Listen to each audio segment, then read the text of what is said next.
What is up, guys? Welcome back to the Zach and Pat Show. I'm Zach. And I'm Pat.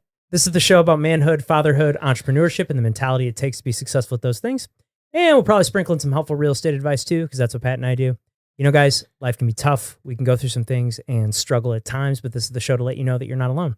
So if you're someone out there going through any of these things, this is the show for you. We have a very special guest in studio today. He is a 21-year-old entrepreneur, the owner of Greenscape STL and Faster Fences, the great and powerful Jack Hanneken. Welcome to the show. Sir. Thank you, guys. Yeah, Deja vu. Deja vu. Deja vu. I'm an idiot. I forgot to start the audio. My bad. We got about 10 minutes into of it, and we're like, hey, dude, I don't think we're recording over there. But anyway, Jack, let's get back into it. So, you're 21. You've accomplished so much at such a young age. It's, I met you a few years ago, and just to see where you scaled from when I first met you and to where you're at now is insane. Because I remember meeting you at Omen, and you're a 19-year-old kid, and you're in there with a lot of guys and girls like twice your age, and you're like in there, and you're like, holy, he's done what? Holy shit, look at this guy. So what is it about you or your mindset that has allowed you to move as far and as fast as you have? Yeah, I think kind of just like a contrarian mindset. I've been thinking a lot different than a lot of my friends. And I think a lot of that started at a young age, like 15 or 16. My dad played a big role in it, but I flipped my first car. So I bought a car off of an insurance auto auction at 15. It was a 2006 Mustang GT. And so it got dropped in my driveway by a tow truck. It was completely wrecked. So my dad and I went through and rebuilt it, painted it, everything. I drove that around for a couple of years when I was 15 and 16. When I was 16, I guess I had it for about 6 months, but I ended up selling it and I sold it at a pretty good profit. And that was kind of my first taste of easy, like money that wasn't directly tied to my time in a way. Yeah. So were you working a W-2 job at this time too? I was working at Micro Center at this time, but that was mostly just during the winters, and I was mowing lawns throughout the rest of the year. Okay. So that was kind of my self-employed income honestly, it was funding my car purchases, and kind of bought a lot of fun toys when I was younger, motorcycles, all dirt bikes, all sorts of fun stuff. So it was always, how could I most efficiently use my time to fund my fun projects? Yeah, for sure. No, that's so cool. So where did Greenscape start? Like, did it start out you just like mowing lawns around the neighborhood, or like what was the early stages of that? Yeah, so it really started with I had a little riding tractor mower I got for about $100 on Craigslist back at the time. I had put a new starter on it to get it to run. I actually made a little trailer for it too, and I'd have a push mower and my weed whacker, everything on it. And so there's a couple pictures which I'll send you that I would drive down the street with this little tractor and the trailer going pulling it. Just pulling it around. Yep. So that was super cool. And I actually made a deal with one of my neighbors as I got my license to borrow his little 4x8 trailer, and I'd hook it up to my parents' minivan, and then my range extended. So Saturdays were my one day, and I'd go knock out 10 to 20 yards in a day with a buddy. That's awesome. So damn. So you're doing that? Did you do that all through high school? Mostly, I would say sophomore to senior year for the most part. So yeah, I built it up to probably like 60 yards a week or so at one point. And at that point I had all the big commercial mowers, big truck, trailer, all sorts of stuff. But I didn't I would just have some buddies help me. I didn't really have necessarily any employees in that. So there was a lot of, middle of July, I was out there by myself doing 12, 13-hour days in the sun. Yeah. But I realized that wasn't forever for me. Couldn't sustain that. So I got into doing more retaining walls and stuff after I graduated high school. Which also brings me to the point about kind of not going to college. That was a tough choice too. Yeah. So is that something you had to battle with? Were you? Yeah. So actually my grandma had a college fund set for me. So it was a kind of a tough position because it was right there on a platter. Right. So it was hard to convince them that, because all of my family had gone to college and it was kind of the way to go. But I knew from what I had already done and revenue that I generated that I could keep growing it. So I kind of positioned it as a gap year and told them, I was like, hey, I'm going to try this for a year and see what happens. And I think halfway through that year, they realized that it was probably the right decision. Yeah. So I got no more questions about it. Did they give you that college fund to help fund with the business more, or put into the business? So no, actually, I just recently had a conversation about this, and you guys will like this, but Okay. I was told it'll have to go into real estate. Okay, I love it. Hey, I'll take that. there you Yeah, go. hell yeah, Heck man. yeah, it's That's a nice awesome. down payment or potential to buy multiple properties. For sure. I Yeah, love that's it. awesome. That's a great move. I like that a lot. Man, that's so crazy. So what I mean, so what you've transitioned into more doing like retaining walls. You kind of when did you step away from doing like lawns and kind of get into more like the retaining walls and the patios and all the other stuff you do? For sure. Yeah. So I graduated high school in 2022. I actually graduated a semester early. So it was like January was my first month off. You go to Webster? Yep. And that I was actually working at Apple at the time, at the Genius Bar. So that was kind of my last W-2 experience. And that ended in like March or April, right when mowing season was going to start again. So I mowed all the rest of 2022. And in the fall, that was when my friends were going off to college. I was kind of having to figure things out in my direction. So I decided to quit mowing cold turkey after that season. And going into 2023, I had done my first retaining wall myself. And I was like, wow, there's some pretty good money in this compared to mowing lawns. I could do a week-long project to make a month of the money mowing lawns. Oh, really? Yeah, like Wow. big difference. And yeah, when you're mowing lawns, if you have a $30 job you're on, your mower breaks down, it's like all of a sudden you're spending like hundreds of dollars to fix a Right. problem for a $30 cut. But yeah, I really enjoyed doing that. And so I went to find a designer that could design projects and I could just go build them. And I met my first mentor. His name's Bobby K. He's a St. Louis guy, but he kind of was like, no. You don't like, let me show you a different way to do things. And so he taught me about using subcontractors, how to do the design aspect of things. And so all of a sudden I had like 2 to 3 projects under my belt and I became more of a designer and a marketer and salesperson than actually doing the install. So it was a completely different way than I was used to about building a business. And that's what allowed me to grow so quickly was I didn't have to deal with hiring employees, dealing with overhead like that. So I was able to keep all my overhead really low and start finding these guys that are, they're working for multiple companies at the same time. So I don't necessarily have to keep them completely full. Full all the Right. time. Now, was it a tough process vetting those guys to find the guys that you want representing your name? Yes. So actually the first crew I had was a recommendation from Bobby. Mhm. And there's a couple other guys that will definitely remember him, like Joe Frankie here. He'll know exactly who I'm talking about. There was this guy in the industry, I won't say his name, but he was my first sub and he just completely crapped the bed on like kind of everybody at once. I know he was stealing from a company. He left my project undone and I unfortunately did not have the most understanding homeowner on that project. So I ended up having to go out there and build this big retaining wall myself. And like, I had no experience with anything in that like realm of project. It was like a $30,000 job. And the biggest job I'd done was like 5. Wow. So I was out there, it took me like a week, but me and a couple friends kind of pieced it together and got the job done. But that taught me a lot about what to look for in subs going forward from that point.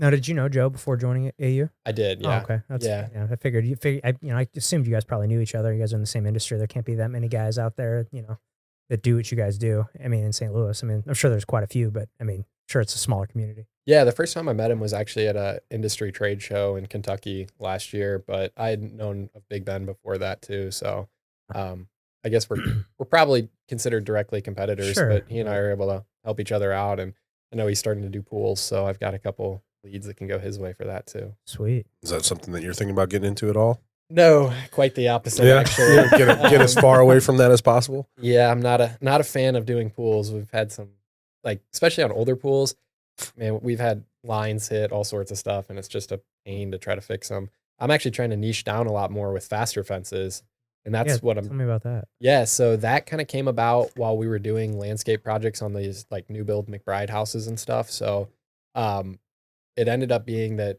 pretty much everybody that we were doing projects for also asked for a fence, and the fence part of the job seemed like the easiest, and I made the most consistent money on it.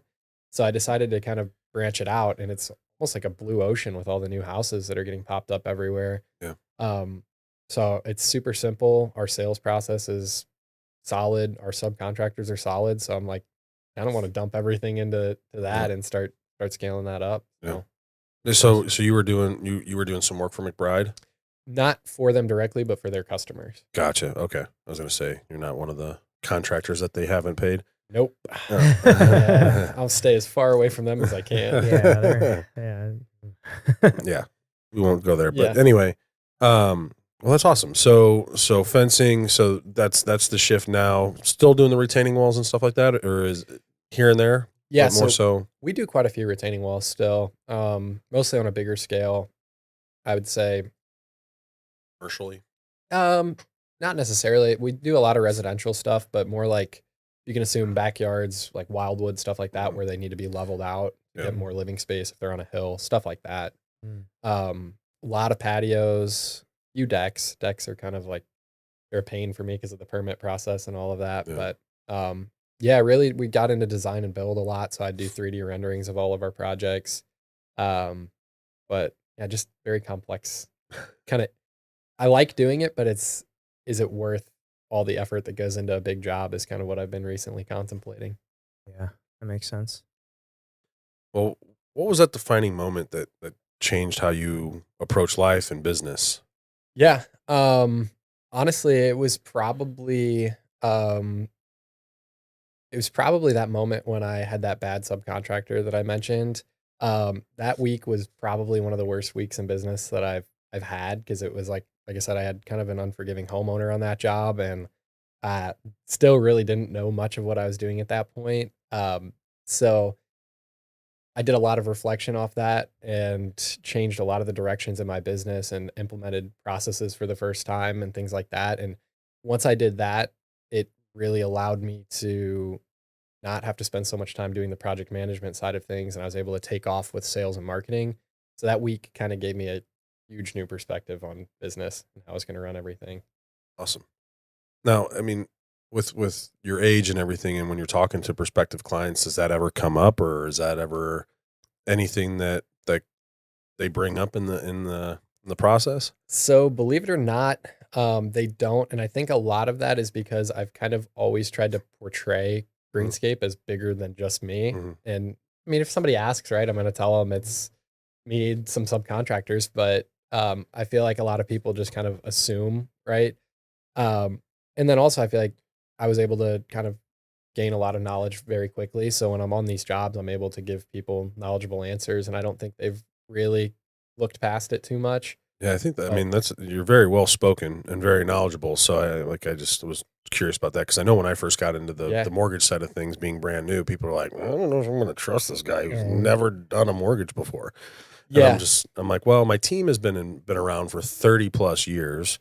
So that's kind of how I always sold it. Yeah. And if I did get questions about it, I would actually be able to kind of use the same thing. Right. Like, hey, we use subcontractors on the actual install side of things. They've been doing it for 20 plus years. So it's always a fun conversation, though. I try to bring it up after the project's done a lot of the times, and they're really happy. I'm like, you guys guess how old I am? And usually they're like, oh, like 30. Like, They just assume 21. you're like one of those people that look really young. Yeah. But no, you just are really young. Yeah. So that's usually a shocker, but it's always nice, like after the project's done Yeah. and they're happy with everything, to throw that out there. They're like, whoa. Yeah, that's a cool thing to flex on after it's already done, you know? Yeah. You know how everybody just I'm only talks 21. shit on Gen Z? Because you're Gen Z, right? Yes. Yeah. Everybody just talks shit on Gen Z. Well, that's me. Yeah. Change that perspective. Yep. Yeah, for sure, man. So what's so you had that one really, really difficult client. Would you say that's like kind of the hardest punch that's been thrown at you? That was definitely one of the harder punches. I feel like for me, a lot of it would be like maybe not customer facing punches, but like trying to figure out problems on jobs when like subcontractors come to me and I don't have an answer on something. It's like a situation I've never been in before. I feel like I run into that a lot, especially with, like I said, pool lines. That's a job that we're on right now, where we hit the pool lines. And Is this the water line going into the pool or the? yes, so it's the ones running around the outside of the pool that go in. And so it was like I have a subcontractor on that job that I don't think we knew he hit them, but we kind of had everything covered up. And I had the lines pressure tested before we were going to put down the pavers, and then we found out there was a lot of leaks. So then they had to pull everything back, and it just caused delays in projects. The stuff like that kind of allows me to figure out for next time, but it's like I had no idea ahead of it in this job. You know, it's supposed to take about a month. Now it's like 60 days in, and it's just Yikes. keeps taking time, and it's like try to do everything I can, but yeah, you can only do so much. But damn. Yeah, so kind of I'd say the biggest struggle is when I've run into situations like those that are I straight up haven't faced it before, right? I'm running into that a lot now, like as I grow and grow faster, it's like now I'm trying to onboard project managers and employees and things like that to help me with sales and, like I said, project management. So just always running into things that I've never experienced before, but that's also why a place like this is so great, because there's a lot of people who have experienced that can help me. So what do you do when you come across something you haven't before? Do you call your mentor? Do you have like other people that you can kind of go to, or how do you problem solve there? Yeah, so I have quite a few different mentors, industry specific, personal specific, even like within my church, things like that. So anytime that I have a problem that I run into, I usually have a mentor, but the front line has been ChatGPT recently. Yeah, dude, me too. That's been great. I use it just a stupid amount. It's crazy. Which is good, because if you don't, I'd be concerned. Yeah. I mean, it's so useful. I mean, we were talking about it yesterday. When we did the seminar, we were talking about how like you can type in ChatGPT and it gives you gives you steps where like you go in Google, it just gives you links, and now you're having to search for it. Yep. And it's a time saver, and it's pulling all the same information from Google. It's just condensing it, making it easier. It's just doing the research part. Well, yeah, I hear that like the traffic on Google is down like it's just like crazy amount ever since like kind of the birth of ChatGPT. Yeah. Because I don't Google anything anymore. I just literally I type it in or it has the one you can talk to, and I'll do that while I'm driving. Like, hey, what would you do? Or what's, just ask it a random ass question. And it'll just read, just tell you the answer. It's like so great. Yeah. I use it constantly, and it's funny how it actually kind of gets to know you over time. That's kind of creepy, but it's like cool. Yeah. And then you can start asking questions like, where do you see me in the next 10 years? And it'll start coming up with responses based on that. And it's like, well, can you give me 10 steps to get there? And it's just, it's crazy. I never thought about that. Yeah. We were all me and my neighbors are all sitting around a campfire this past weekend on a bonfire in the driveway, and we're having ChatGPT, or you just tell it roast me, and it'll just like sit there and make fun of you. It go, and you could say like go harder, and it just like just rips you apart. It's like it's so funny because it's like so true. Yeah. It's like, oh man, it was like like ripping on me for like thinking I'm. What do you think? You're a real estate influencer, podcaster, jiu-jitsu guy? You think you can just do everything? Just like it's funny, man. It's cracking me up, and it's just crazy how far or like how and so because this is like such early stages of this. Yeah, like we're at the iPhone 1 or 2 right now. Like it's gonna. And when you look at what the iPhone 1 could do versus what the iPhone, whatever the fuck they're on now, 15 or 16 or something, right? Yep. It's like the differences and the capabilities that the phones have, but it's like, that's where we're at right now. We're at fucking Pong. Yeah. And eventually it's going to get to, whatever Xbox, whatever we're on right now. I'm at a little different perspective on that than probably you guys, because all you guys have really known is the iPhone. I got the iPhone. I've had an iPhone since I was 16. So okay. So I've had it pretty much. And that's probably life. It's either that or a Samsung for you, right? I think my first phone was some kind of LG that was a hand-me-down, and then my first iPhone was a 5S whenever that came out. Yeah. See, the very first iPhone, my buddy Ross, who we had on the show, he had the very first iPhone any of us had ever seen, and this was when I was in college. And I was like, we're just like, wow, this is insane. Yeah. And then now, just from the original iPhone to where we're at now, just seeing each step, each progression, it's just been insane. So it'll be interesting to see like where my kids, what ChatGPT looks like when they're in college or whatever, when they're not even going to need to go to college. They just talk to ChatGPT. Yeah. I we get on that whole subject of college. It's just like, I mean, obviously I have my thoughts on it. Yeah, let Jack tell me. What are your thoughts on college, man? Like, what do you like? Do you have any regrets about not going to college? Is there any like things that you feel like you missed out on, or like what clearly you're like in a great position. I was gonna say, is it like a badge of honor to be one of the first to be like, in your family is like, yeah, no, I didn't go to college. But look what I got. Yeah. Yeah. I mean, I'm very content with where I'm at. I don't think I've had a single thought about wishing I went to school. A lot of people would tell me that I'm missing out on the connections that you can make there, but I would beg to differ that I'm making great connections here, Omen, all those places. So I really, I've got a great group of friends. Like we've got a group chat with like 25 people. We're all really close and do events all the time. So I'm like made friends that way. So yeah.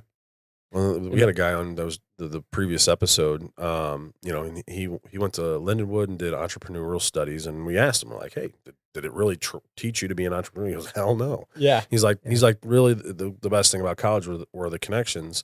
But you're right. I mean, there's so many other ways to make connections. But he made a point about it. It was saying that he's like, it's the one and only time really, like once you get in the real world, you're not going to be surrounded by those like-minded people. Yeah. And you have to go out and find those groups of like-minded people, and you're just getting a head start on it. Yeah. I feel like it's definitely made me like understand how to meet those people, if that makes sense. So like, finding places like here and then asking the right questions too, because everybody that you meet has another mutual connection that is going to be a beneficial introduction. Shit, especially here in St. Louis. So, exactly. Yeah. So big small town. Yeah. One of my friends, his name's Jack Hanneken. He's been up here, but I've learned a lot from him just based off of the questions that he asks. He runs podcasts. So yeah, it's given me a different perspective. And like, once you start to unravel people and their story, like everybody has something to give. Oh, absolutely. Yeah. Wow. Yeah. We had a guest on here who also, he has another podcast, and he was just like, do you think everybody has, I think everybody has a story to tell? Has a story to tell. Or no, his first question was, do you think everybody is inherently interesting? And I said, no. And I was like, because I think, whether someone's interesting to me is a pretty relative question. Something that's interesting to me might not be interesting to you. But then he's like, all right, well, let me rephrase that. Do you think everybody has a story to tell? And I guess when you say it like that, I think everybody does have a story to tell. Yeah. Does that person have the ability to tell it well? That's debatable. Because we've only had really one episode we never released, and it just didn't turn out well. It was like there was a potential for a lot of stories. Just like one sentence answers won't get it there. Yeah, no, yeah. I think that also comes down to just asking the right questions to people. Like, it's hard if they don't want to give up information, but the right follow-up questions, the right initial questions, you can pull a lot out of people. Yeah, and it's when you're doing something like this, it's kind of you gotta have to do that. It's part of the whole game. For sure. Well, at a young age like that you're at, you keep hating. I hate to say you're young, but I mean, shit, I could be your dad. That's where we're at right now. But yeah, for such a young age and what you've gotten, do you attribute a lot of that success to the mentors that you had and the people that you're surrounding yourself with? Most definitely. Yeah. I feel like, the mentors have just been such a quicker way to get to where I want to be. And I feel like a lot of it too was, just knowing where I want to get and then being able to ask them like the specific questions, or like the sooner that I can find out answers to my problems, the sooner that I get beyond the problem. So I feel like that's always been how I've thought, is like, just get to the other side of the problem as quick as I can. One of my mentors, he owns affordablepatio.com, and he's doing a similar thing to what I'm doing with the fence company. But he's always told me, like, when you run into a problem, just throw everything you have at it to get through it as soon as you can, because it's actually costing you more money by not spending money to get it taken care of, because there's opportunity cost to everything. Now, have you always kind of had that mindset growing up, or is that something that you kind of learned along the way from your parents? As far as like the problem solving? Well, the problem solving and just your general approach to, thinking ahead. Yeah. So I'd say a lot of that has come from my dad. Okay. He's a mechanical engineer, so he solves problems every day, and that's what he loves to do. So I feel like I kind of inherited a lot of those genes from him, but also, he told me a lot about like his path and what he's doing, and how if he would have done something slightly different, maybe done his own thing. Now he's not working for somebody else. If he did his own thing, he's still at a W-2 job, but, it's comfortable, right? But he's like, hey, if I would have taken this path, it could have had this outcome. And so he's kind of always got me thinking. And I remember he would always read kind of real estate books, things like that. And so I think he passed a lot of that on to me. Like Rich Dad Poor Dad was one of the first books I read. Dude, I love that. That is so Yeah. cool. So That's a book I read every year. Yeah, and that's a loophole once you get into those books, Dude, right? It's like, yeah, all the whole Robert Kiyosaki, all of them, Cash Flow Quadrant, I love all those books. Yep. So I attribute a lot to him. That's awesome. And then your mentors, is there something that you've observed in them that you want to continue to mirror or even avoid? Yeah. Honestly, one common thing between all of them was their willingness to like give and help. And I feel like that's taken them a long way too in what they've been doing. So I've been kind of trying to do that as well as much as I can, like help out where I can, provide input. Sure, I'm 21 and may not have as much life experience as they do, but I know there's ways that I can help. And I've seen that the way that they do it has just always kind of paid off and helped them. Yeah, I was reading something, I forgot the exact quote, but it was something along the lines like when you're new and at the bottom, you're competitive. When you're at the top, you collaborate. Yeah. And so it's something like, we've had other real estate agents on here. We've had other mortgage lenders on here. I mean, I constantly talk to other mortgage lenders and things like that just to kind of see what they're doing. And I mean, the top producers, they're willing to collaborate. They're not worried about it. There's not a scarcity mentality there. For sure. So, and actually like the closer that I am with my competitors, the better. I mean, I'd rather have a relationship with them because then we can even do things like I was talking to Bobby, my mentor, who's also a competitor of mine, but we collaborate on pricing because we want it to be level between everybody. And then it's, somebody can do a fair choice based on how they felt with us. The person. Yeah. So I'm like, that's a win-win for everybody. For sure. No, that's really smart.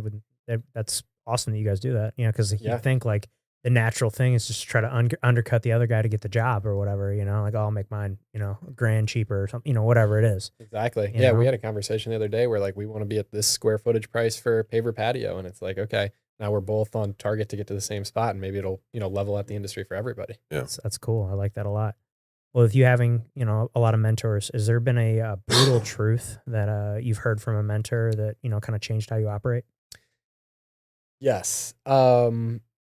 So I actually have heard, it wasn't one of the mentors I've talked about, but his name's Tim. He's kind of been a mentor, business, personal life in a lot of ways. You probably know him. He goes to Omen. But he kind of helped me to understand that one of my big flaws is kind of delays in making big decisions. And so I've kind of looked back on that and picked up that I do kind of sometimes drag my feet on some of the bigger decisions. So it's been nice to be able to reflect on that and see maybe why I was delaying those things. And not to make a super rash and quick decision, but to be able to stick with like, not go back and forth, just stick with my decision. This is what I'm doing. Yeah. I'm sticking to it. Trust the gut. There's two paths and either path that you take is going to have its own set of things. So it's like take an educated guess on which path is the one you want to take and then deal with what comes along with that path. Right. Yep. Yeah. Smart. It's great. When you're leading people older than you, how do you navigate the respect, authority, and humility of it?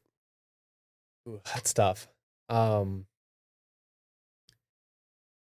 feel like it comes back to just wanting to give everything I can knowledge-wise that I have. And I understand that I probably am not as experienced as they are in some aspects, but I feel like as long as I'm giving everything that I can and know, and then also having open ears too, like, because I know I don't know everything. So it's like listening to what they have to say and what they have to input. I think that's kind of how I've been able to navigate and not feel too much like imposter syndrome, which I definitely feel a lot, especially with trying to help others and mentor others. It definitely feels like I'm not where I need to be, but I also know that I do have something to give. So being able to give while also listening and taking advice from others, because like I said earlier, I know that everybody has something to give as well. So yeah, for us, I know we're big fans of Jocko Willink, and he's real big on that and basically almost like collaborative leadership. You're the leader, but at the same time, you're gonna look to the people that are working for you to get their inputs, and because you may think it might work one way, but you're not actually boots on the ground, and and they are, and they see it another way, and you guys are able to. That's awesome. That's great that you're able to know that at such at an age that will allow you for even further growth in the future. Yeah, and also like subcontractors are that aspect where I run into having to lead somebody that's older than me most of the time. So with them, it's a lot of it is I have to stand firm a lot of times, which is sometimes uncomfortable for me to do because they are older. But I also know that the more that I stand firm, the more that they'll also respect that. But yeah, I think definitely listening to their input, because I'm not in the field all the time, is big too, because they take that and it's like, I'm always looking, like if I underbid a job on their behalf and they're like didn't make as much as they need to, I'm always open ears to hear where that went wrong and how I can make it better for next time. So I always like for them to see that I'm implementing or working towards making their side of things better, because it makes it better for everybody. Oh, absolutely. So. Well, in business, you're either growing or you're dying. What's one time you had to pivot fast or get left behind? I would say, kind of like almost right now, because I'm in this spot where I have like, it's a good problem to have. I've kind of put too many eggs into the marketing basket, so we have a lot of leads coming in. And it's really hard to field everything right now because I'm doing a lot of it. I had virtual assistants last year that were helping me, but I kind of transitioned to a different route. And now that I'm between Greenscape and the fence company, it's a lot that's coming in. So I'm having to really pivot super quick and figure out what I'm going to do. And one of the things that I'm doing is kind of starting to broker out some leads from Greenscape. So if I've got too many coming in, like, it's so hard for me to let go of money coming in, right? Money, yeah. Exactly. But I'm realizing if I take on the stuff that I think will be most profitable and pass off this stuff to others that are still good jobs, but maybe not the most worth my time, I've ended up so much further ahead, less stressed, and end up making more money in the end. Is what happens if I take all that stuff on, is it starts to get sloppy. I don't have time. Yeah. Yeah. My business partner, he does a ton of business. But he was always like, make sure you get to, he's like, you don't want to get too big, because then it's going to compromise the service and everything else that you're providing. And that's the last thing you want. Yep. And so that's something that I've always kept in the back of my mind. And I've always thought, like, all right, this is what separates me from other people doing my job. I got to make sure, I get to a point that I'm doing what I can to maintain those things. But it's nice that you have that ability to broker that stuff out and even get like a referral fee. Well, and that's what I've been doing. Especially because I've been kind of talking with maybe doing a partner thing on the fence side of things. And I have a source that I can start sending some of those landscape leads to, and they'd either pay me per lead, or I could even do the initial sale on their end and they'd fulfill everything else. So then maybe I could make a little more commission that way too. So yeah, a lot of different ways I can go with things. Yeah. Oh, that's awesome. Where do you see yourself in about 5 years? 5 years. Business side, I see myself on like full in on faster fences. I honestly, I love what I do with Greenscape, but I don't fully see that in the picture, right? I see maybe partnering with somebody else, like I said, to handle those leads, fulfill it, and kind of take it over. I see myself running kind of the sales marketing side of faster fences. We have the partner I'm talking with kind of have a plan of maybe doing like a nationwide thing with kind of sending out some subs. That's kind of the business side of things. I'd like to have enough time to do some of the personal things I like getting my pilot license is a really big goal of mine right now. Have you met Jim Avery yet? I have not, but I've heard about him. Yeah. He's one of the owners. Drinking out one of his cups. Yeah. He's one of the owners here, and he's an awesome guy. Yeah. And he's got his pilot license. Only person I know to crash a plane and still be alive. Really? Yeah. We had him on a few episodes ago. So if you want to hear the whole plane crash story, it's a pretty good in-depth breakdown of what happened, which is wild. Oh yeah. Crazy. Sweet. Yeah, I've heard stories. I didn't hear that one though. Yeah. So he's got lots of stories. Yeah. He's a good dude. Great dude. He's awesome. Sweet. So yeah, that's a goal of mine. Kind of started that, but would like to continue that over the next 5 years. So you started? Yeah. Like studying and stuff? Started studying, doing some ground school, a couple flights. So cool. Yeah, that'd be pretty cool. I'd love to just do it for fun. Yeah, what other hobbies or activities do you have outside of Building businesses. A little bit of golf. Okay. Pickleball I'm starting to pick up. That's kind of taking golf's spot. I've heard you're quite the pickleball player. I try. Can neither confirm nor deny. Yeah, you'll have to find out. Yeah, we'll have to get a match going on over here. That I also really enjoy traveling. That's a big one for me. The very cool spot about where I'm at is I buy a lot of materials on credit cards, so points are a big deal. So I try to find how I can get the best value for all the dollars I'm spending for travel. Been anywhere recently? This year I had only been to I've been to Salt Lake for a ski trip, and then Florida, but I've got some pretty cool trips coming up, like the end of this month, going to the Bahamas for a mission trip with my church. I got a Hawaii trip coming up this year. Cool stuff. Hey. Take advantage of some of the stuff up here that they're putting on. I'm gonna try. I'm gonna try. Yeah, me too. I want to eventually as well. Yeah. I haven't been on any of them yet, but yeah, that's a goal for sure. But so, you've mentioned your church a few times, so that's a big thing in your life, right? Yes. So how does your faith show up, when things go sideways in business or in life? Yeah. Recently, really, it's helped me stay kind of at a middle ground, right? Because as I'm sure you guys know in your industry too, like the highs are high, the lows are low. So it's like learning to just be at peace no matter what happens. For me, that's been a lot of that I found in God. So when things are good, I pray. When things are bad, I pray. I just kind of try to find a middle ground and do the best I can every day. Was this something that you were raised on, or is this something relatively new? So I was raised Catholic. I'm non-denominational now. One of my best friends, his name's Matt Enright. He brought me to the church that he's at now. And it was just, there's something about the church that we're at. Everyone's so genuine. It was like not a huge church. So everything feels super intimate in a way. Like, everybody there, I know they want what's best for me and I want what's best for them. So it's like that really nice, tight relationship. And then they're also like everything that they are doing is kind of based on the Bible, which I like a lot too. And they're always like a proponent of doing your own research after sermons and things like that, and trying to make your own conclusions on things. So what's been an eye-opening, what's been something that's been eye-opening through that extra studying that you're doing through religion and faith? It's a great question. Something eye-opening. Or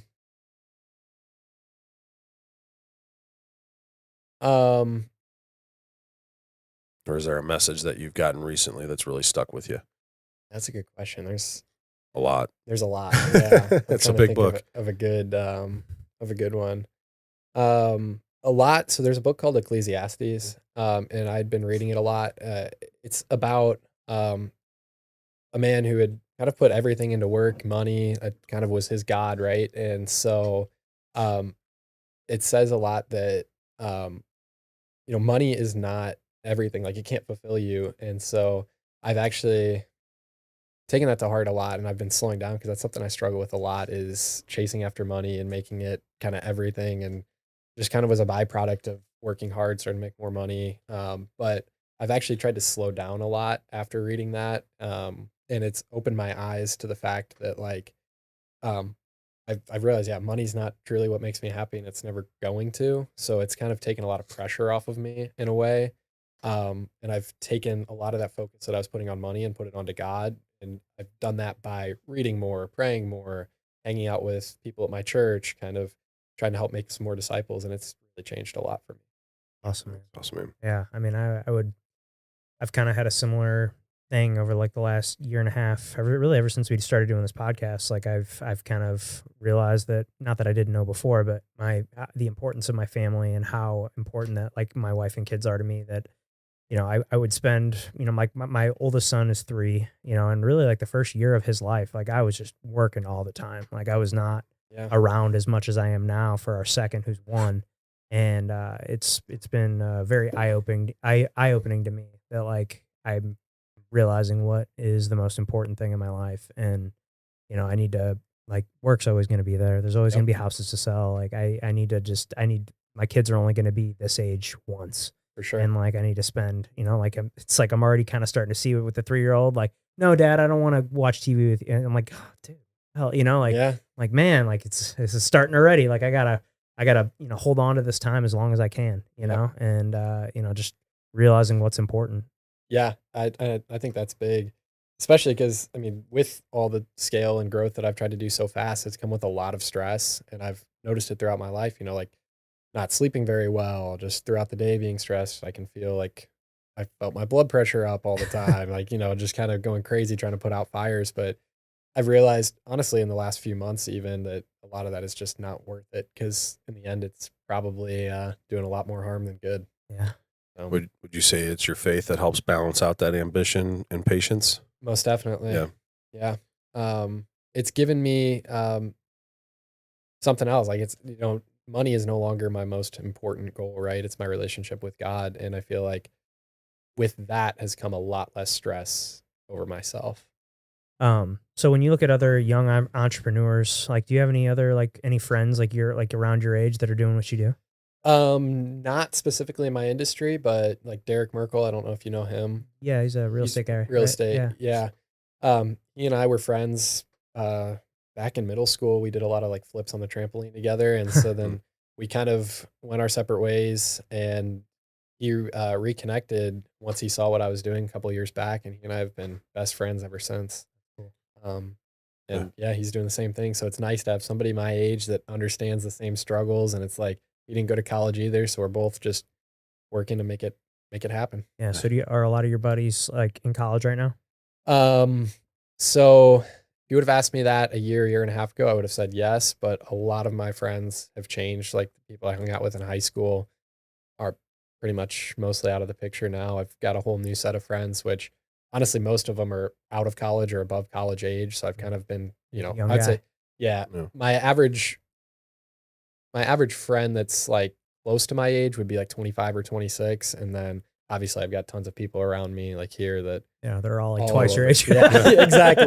Didn't want to say it, but yeah. I'll say it. Feel old. Yeah, you're definitely you got to be the youngest member here by far. Yeah, I think it's 10 years maybe. I feel very old.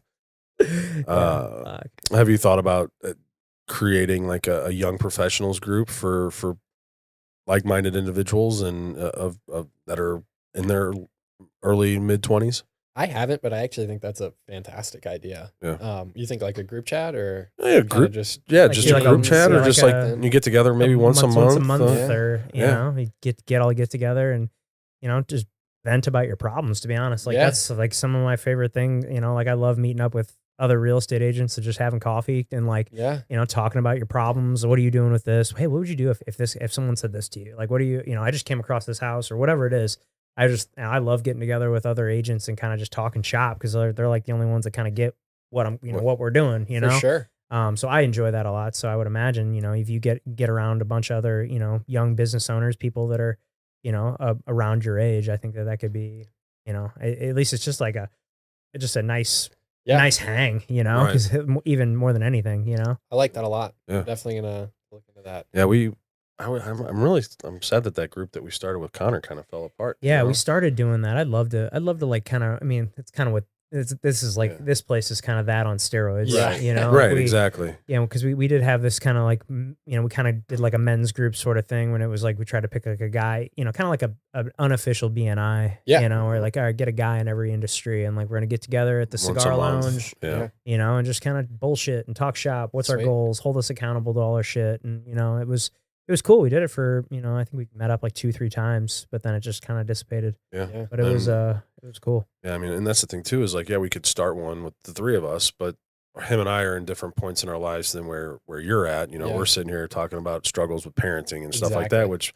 you guys aren't going to relate to just yet, or if that's part of your plan or not. But, I mean, at that point, when it gets to that, you could always come and, like, oh, hey, how does juggling business and parenting work? Like that would be, at that point, that would be when we would want to start something. But you definitely want to find a group that's, I mean, hell, and you could probably find it up at Omen. I mean, even through your church, I'm sure there's people there at your church. But yeah, I mean, it's just something. It's just another nice thing to have, especially because I feel like you could probably. Does it feel like you're alone sometimes? I know you got your mentor and the people, but like, do you like? I would say when I'm facing a problem that I know nobody else can relate to, that's when I would feel the most alone. Yeah. But I also feel like I've kind of been able to get past that point when I'm facing the problems, or maybe I'm used to it is a better word to say. Like I've kind of gotten adapted to like being comfortable in that and not like taking that as a bad thing. Comfortable in the chaos. Yeah, exactly. Yeah. And I think to your point too, like Mark used to say, I don't know if you go to the men's groups, but it takes a village for sure. Oh, it does. I think that's a great line. I love that. Yeah. Yeah. Really, and with anything you do. I mean, you hear it a lot when it comes to kids. Like, oh, it takes a village to raise kids, and it sure as hell does. I don't understand like people. I mean, I do understand, but I look at that people that raise kids. Like say like me and Gina just moved to the other side of the country, and we didn't have any of our family around. Like, God, what a tough road that is. Like, and having it's 2 not kids. easy. Because like I mean, we rely on our parents and family so much for for so many things with the kids. It's like I just can't imagine doing it alone. No, I mean, because essentially that's where I'm at. My parents don't live here. Family's kind of all over the place, really, and that's another reason why I've gotten this, and maintained such a good relationship with my ex-wife and her boyfriend, because really, it's the only family that I have here. Yeah, and so we're able to lean on each other on times, but really, like, it's not easy. I've got some great babysitters that really help me out, and I mean, it cost me a lot of money, but hey. That's my village is their former teachers and babysitters. So takes a village, but definitely got to find those people that you like, know, and trust for sure. Yeah. So, especially they're going to be around your kids. Yeah. So what are some of your daily practices? What are some habits and things that you do daily? Yeah. When I wake up, usually first thing I'm doing after I get out of bed is like kind of drink a glass of water, brush my teeth, things like that. And then that's when I do kind of my quiet time in the Bible, do some reading, journaling. I journal a lot in the mornings. After that, usually I'm kind of checking emails for the first time throughout the day, kind of while I'm eating breakfast. What time frame do you normally get up? Between usually like 6. Yeah. I used to get up earlier, but didn't really see a huge benefit for me. Yeah. So yeah, get up at 6, kind of 6 to 7 is during when those activities happen. Take a shower, and then I'll kind of start to get into my day after 7. That's kind of when the calls start rolling through from subcontractors with issues, or even homeowners sometimes. And I kind of block between 7 to 10 a.m. for starting jobs, doing things like that. If I have to go out to site visits, stuff like that. After that, Monday, Wednesday, and Fridays are quotes for most of the rest of the day. So I'll be going from, house to house doing stuff. Tuesdays and Thursdays, my plan is to be up here, processing the quotes, getting them sent out, general office tasks. That's kind of from 10 a.m. to 5 p.m. or whatnot. And after that, I've been, I used to work till like crazy hours, like 10, 11 p.m., just building, doing tasks like research. I've gotten big into AI research.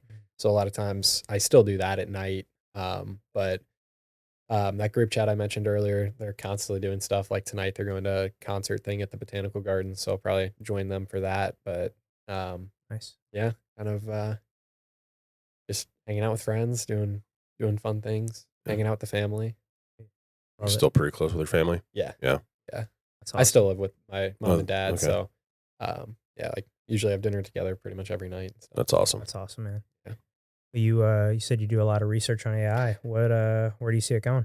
I see a huge opportunity in like the more physical realm, as machines and things start to get built out that utilize OpenAI's technology. But I think right now, first thing to go are going to be probably a lot of like tech jobs and coding and stuff like that. Yeah. Especially because you can code apps now without doing much. It's just talking. Essentially, you're coding in English, right? Yeah, you're giving it prompts. I was talking to someone recently, and they were saying like, man, I could see it in like being like a college course, in like the near future, that like how to prompt for AI, like the best ways, best things to feed it to give you what you're looking for. So I've been getting ads from UMSL for like a 6-week course on prompting AI. Oh fuck, it's already out there. there. This was like probably a month ago or so. I was having this conversation. Well, what's crazy is, this will be the 15th, my 15th anniversary being out of college. We were learning how to write business emails. Wow. There was a class on writing business emails and like how to get your, like, basically short and sweet to the point. Yep. Yeah. Wow. Yeah. I've got a couple buddies that 15 years, you go from fucking learning how to write business emails to prompts on ChatGPT. Yeah. Yeah. And I've got a couple buddies that are in the tech side of things, and they're kind of scared. Really? Yeah. Yeah. Because they're going to be without a job here, possibly. And they're still in college too. So it's like they went into college with AI not being a thing because that was 3 years ago. Right. And then now midway through college, all of a sudden it's like the jobs are just falling off the market. Yeah. That's stressful. Yep. That's like, what do they do then? No? Yeah. Or they'd be like a lot of people that have a college degree that can't still get a job, or they're, like I've we've seen that. I mean, like I've got a college degree, but I've never used it. Yeah. Well, and what I've told them is just no matter what, get good at using AI at least. Yeah. Right. Because not going anywhere. Yeah. Companies are going to hire the people that can use AI the best. I don't think AI is going to completely replace everything, but it sure is going to make everything more efficient. Yeah. And if you don't know how to make it efficient, it's like not having the right skill set for a job, essentially, is what it's going to become. Yeah. I don't know. Luckily for us, we use AI in terms of like underwriting processes and stuff like that. So it's useful. I just don't know if you'll ever be able to really eliminate the real estate agent or a loan officer from a transaction, because people still want that personal side of things. So yeah, unless there's a robot that's going to go out and show you a house and tell you, all the things that I'm seeing, or, or negotiate the contract, negotiate things with another agent, or. But do you think the AI is advanced enough to pick up on emotions of no, people? I don't think so. Not for a long time, at least. It would that's the biggest part of a real estate. How much?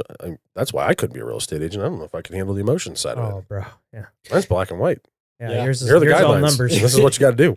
Yeah, here's your numbers. That works for you. It doesn't work for you. Yeah, mine's a lot more dealing with the emotional side of things for sure. Just some people are a lot easier to deal with than others. It's it's just every transaction is its own little snowflake. They're all different. All different, man.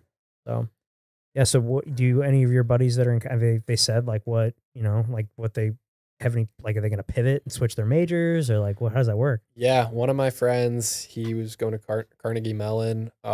He's pivoting to become a pilot. So that's a big change. That's a big change. That's a big change. That's a big shift. AI ain't going to be flying no planes. No. So yeah, that's I don't think that'll go anywhere. No, I don't think so either. Yeah. I'm not trusting a I mean, you have a Tesla, right? Yeah. So I let it full self-drive me everywhere. Do you really? A lot of people don't like that. Really? I guess you can work while driving. I guess you got to keep your hand on the wheel, right? Somewhat, yeah. Somewhat. This is even scarier, but it's got a little camera up under the rearview mirror that watches your eyes.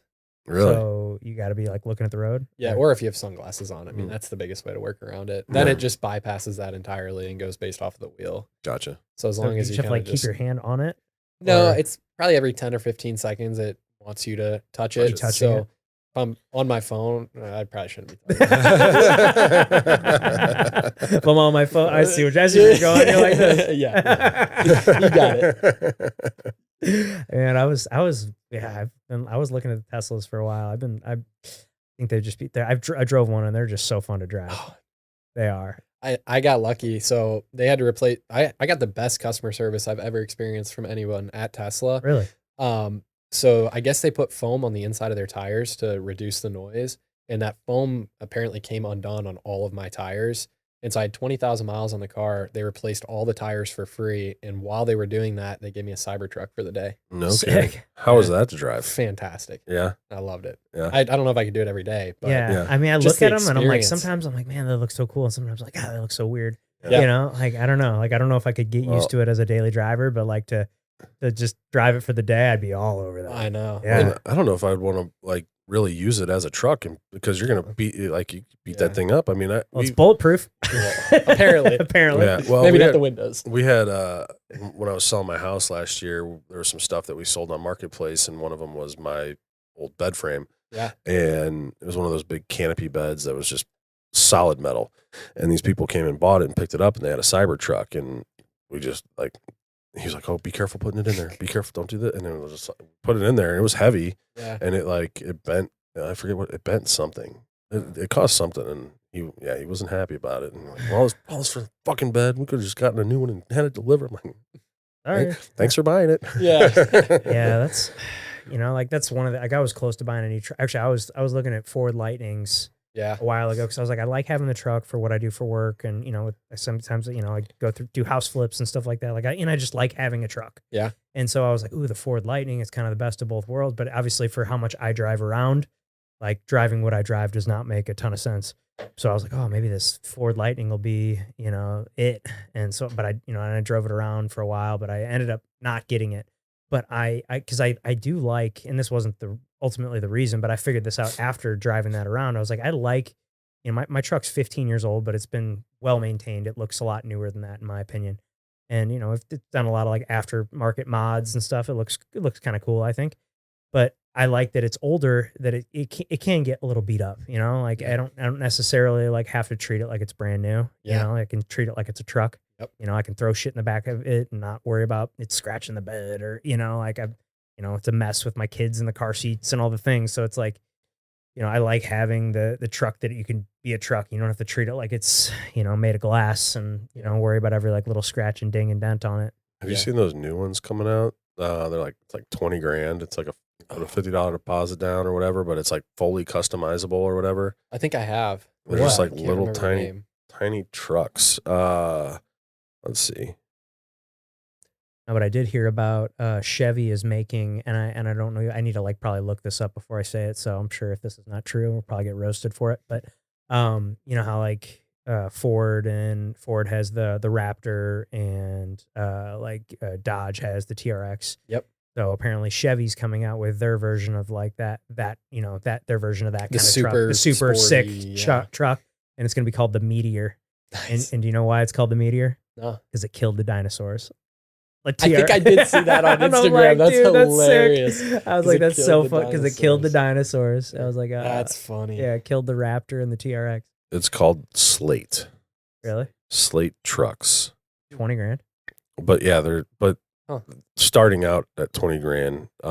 But very very basic. Looks like a little Ranger. It does, yeah. You know what that'd be perfect for is like a sales vehicle. Yeah. Like if you had salespeople. Yeah. But you can fully customize it. Like you can turn it, like you can basically turn it into like an SUV.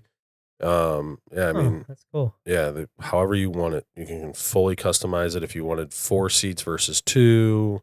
But I think the initial battery at the 20,000 is like 150 miles.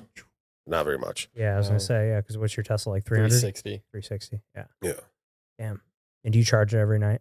Yeah, I've got a charger at my house. I just plug it in. It's fully charged by morning. Yeah.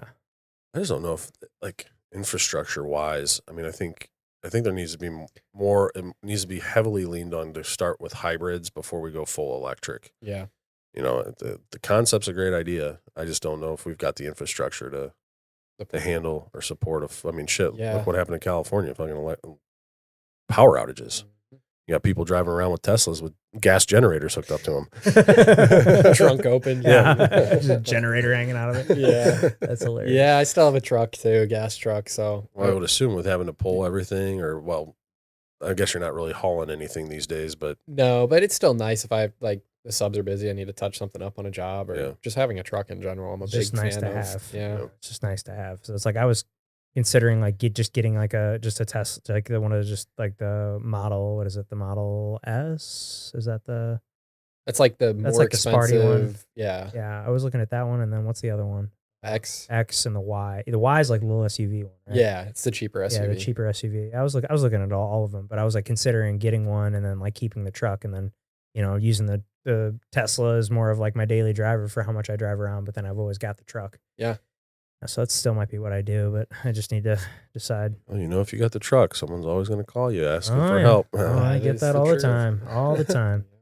I think I've used it a few times. Yeah. Now that I think about it. Yeah. Yeah. Oh man. So talking to your future self here. So if your future self showed up and thanked you for one thing you're doing right now, what do you think that would be? Probably my willingness to adapt and change paths for something that I see in the future that's going to be a better opportunity. Like, for instance, right now, the fence company, like I see right now kind of how I am with Greenscape, the kind of stress levels it's been bringing, kind of that I'm doing a lot of tasks that maybe aren't my zone of genius, and kind of being able to see the future plan and how things will work out with the fence company. I think that just, yeah, my willingness to always be like adapting. Yeah. Okay. And it's like, that's something I've adopted early on and have been doing over the last 5 years. And it's kind of got me to where I'm at. So I think that keeping that trait and honestly doubling down on it is going to help, because this is the time where if I adapt to something and it's not the right adaptation, I still have time to figure it out. Right. So the earlier that I make those decisions, the better. Gotcha. Yeah. So with obviously, you've said it a few times how you kind of see the fence thing outgrowing, Greenscape. Is it due to just the amount of the amount of people that want fences versus like landscaping type stuff, or like what is it about faster fences that you think is superior? So I think it's superior in the way that there's probably an equal amount of jobs in both aspects, but I think that we can dominate the market by doing it a little bit differently because of how everything's going to be set per linear foot for price. People can price their stuff out online. I'm actually building out an AI tool right now on our website where people just put in their address and they can either draw on Google where they want the fence on the property, or AI. Like, this is going to be more specifically for like the new home builds. McBride always gives the lot surveys when they buy the house. So AI will just analyze that and then go based off of that and provide an estimate for everybody. So just like having that will cut off having a bunch of office people. So that's going to bring prices down a lot. And essentially just being able to do it more affordably and quicker than any of our competition. That app and sounds better. sick. Yeah, I'm excited. That's Well, really and it's not just McBride. Every time you buy a new house, it's initial surveys required. Okay. So yeah, so any new construction, Yeah, you'll be able to do that for. Yeah, so that's the goal, is to be able to have people submit that right in there, and then they get their full detailed proposals. And I would hope that it could get to the point where like people could almost sign off on the contract just based on submitting their lot survey if we get it good enough. Are you part of the Home Builders Association? I'm not. No. Might be something good to look into. Yeah. Just like anything else, it's just all new construction type stuff, and people and industries that are associated with it. They've got events all the time and things like that. And I think Guild as a whole is a part of it. I tried to get in there. I think one of our other loan officers up in Troy, because he does so much new construction that I think he's our rep for the HBA. But yeah, no, it's that's another good community to tap into, because if you can get in there and network with them, then you can right off the bat, you're getting the builder to refer you versus. For sure. So yeah, that's a great idea. So sure. What now? So how you're not like building homes you're not like one of the subcontractors for McBride, but like how have you kind of gotten your in there?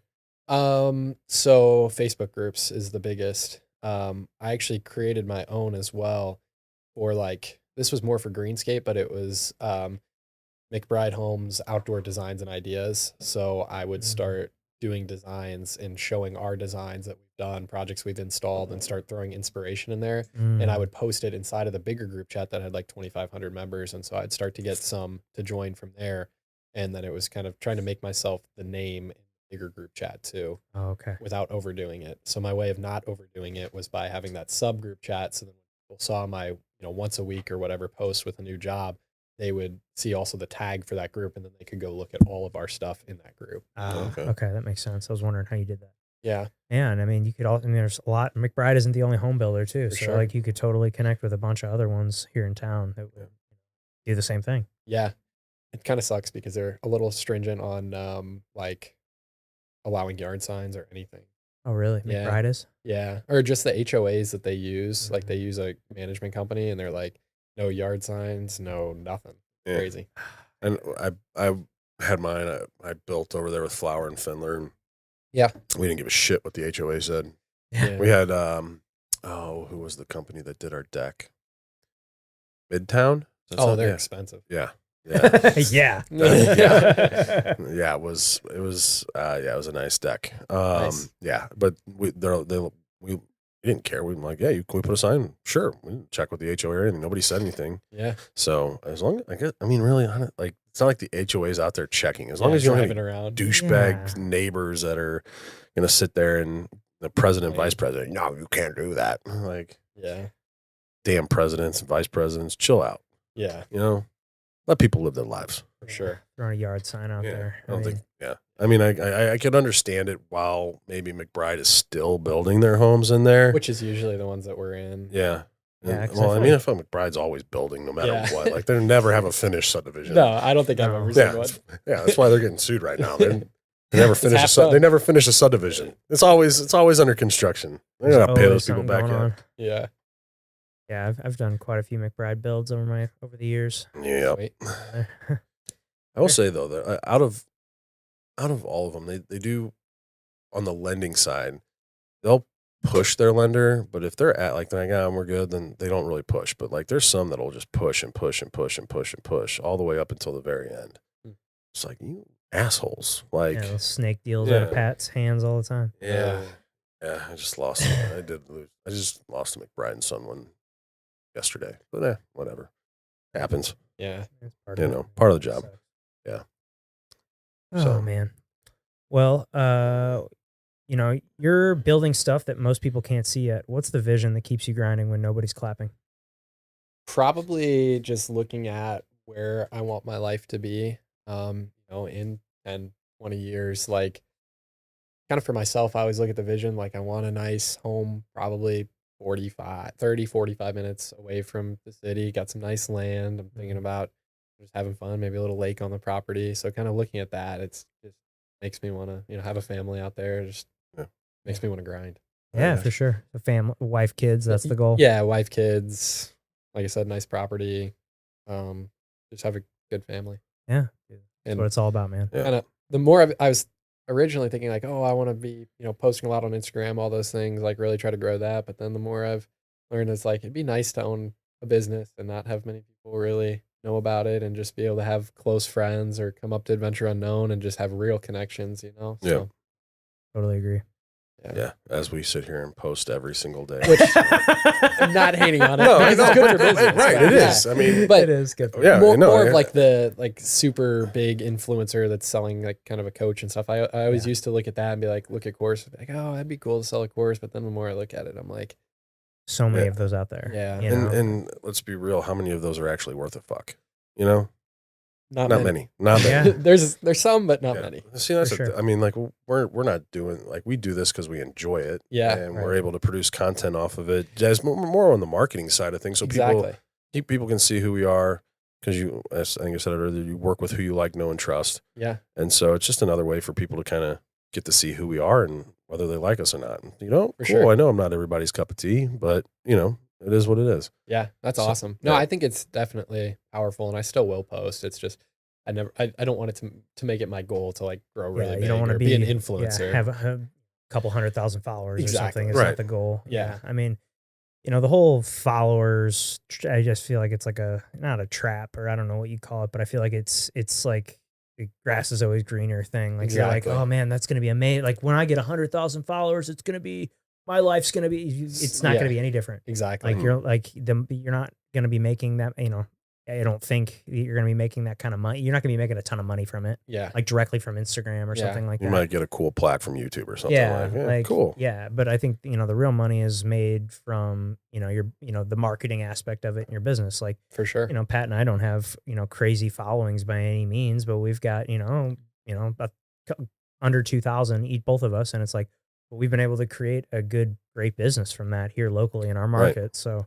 and that's all that really matters. Well, that's how I am too. Like just being able to post the projects that we're doing and working on and show that kind of stuff off. That's see, like in your industry, like you don't really on your social media, like you don't really ever have to show your face. Exactly. Like it can just be, look, here's my work, know, whereas our industry, like we kind of need to show our face. You know, I mean, For sure. there are guys out there that, you know, that don't post, they'll just post pictures of houses and stuff. And it's But like, not personal. that's not personal. You know, Yeah. like you're working with, you know, there's a million different real estate agents out there, but you know, you gotta separate yourself from the pack. Yeah. A house is kind of a house. Right? Yeah, it's a Right. house is a house. I mean, like cool houses are cool houses, but like, Yeah. and I'm gonna show those cool houses, but like I gotta, you know, throw myself in there a little bit too, here and there, you know. Well, I think your videos are really good with the Humor. humor. Yeah, that's and what I just do with it. 'Cause it's like, dude, it's such a, you know, it could be such like a stale thing, you Yeah. know, and I like try to make it as funny as I can, you know, just Yeah. that's the shit that I like to see. Right. You know, Yeah. I like to laugh. I kind of want to make one like yours. Like the transition Yeah, ones. the transition Yeah. ones, like on a project, like it just gets done and boom. Yeah. Like I can do a lot of flips on the ground still too. So I want to do some where maybe I'm flipping into Flipping a into job. Oh, they got Oh. that new. Yeah. Well, I sent it to him that we're trying to figure out how to do it with the new Justin Bieber baby trend. Oh yeah, where Yeah. it's, yeah. Yeah, It could do be a good something one. like that. Yeah. Yeah, That could be good. yeah. Yeah. So are you on social media a lot looking for trends or I'm not necessarily, I wouldn't say I like look for trends. I just look at shit that I like I think it's think funny. is funny. And Yeah. I'm like, oh, that's a good idea. I could kind of like replicate that with my shit. You know, Yeah, like, the hot girl one. How long was Yeah. that saved for? yeah. the one like, that you ran the the ad one, on? yeah, the one we just did yesterday. Yeah, we, I mean, probably 2-3 weeks. Yeah. I mean, it's probably, and I think we're like the first person to use that sound other than the guy that posted it. Yeah. You know, but it got, you know, like 1,200 views for us, which is like, you Yeah. know, it's decent. You know, it's just Yeah. fun. You know, I love making the funny, stupid videos. Those are just my favorite. That's awesome. I like the dance videos. Zach's not a fan of the dance videos, but I like the dance Yeah, videos. not my thing. Yeah. But the one we did popped off of There you like go. 30,000 You're right. views. And it was just everybody ripping on me. Now we know he doesn't like it. Yeah, that's why I don't like him. Oh, fuck. They're good. They're good times. Yeah. So Well, Jack, it's been awesome having you in here, brother. Is there anything you want to discuss before we get you out of here that we didn't already cover? I think we covered a lot of it. Yeah. Just kind of in the grind phase right now. Yeah, dude. Working. okay. Awesome. Well, before we get you out of here, we always end the show the same way. Yep. We play a little game. Okay. Tombstone game. Here lies Jack. What's it say on your tombstone? Oh boy. Beloved father, husband, father. And it's a tough one. Mm. Yeah, those are the two biggest that I'd want to be remembered by, like family. Family. Yeah. Family. Perfect, man. There you go. Yeah. Awesome. Well, thank you guys for tuning into the show. If you haven't clicked that subscribe button for us yet, please do so. That would help us out a ton. Pat and I have a goal to hit 500 subscribers on YouTube before the end of 2025. So help us hit that goal. Click that button. If you got anything out of the show, share it with a friend. That would help us out a ton as well. Click that like button and comment what you thought below. We'll see you next time.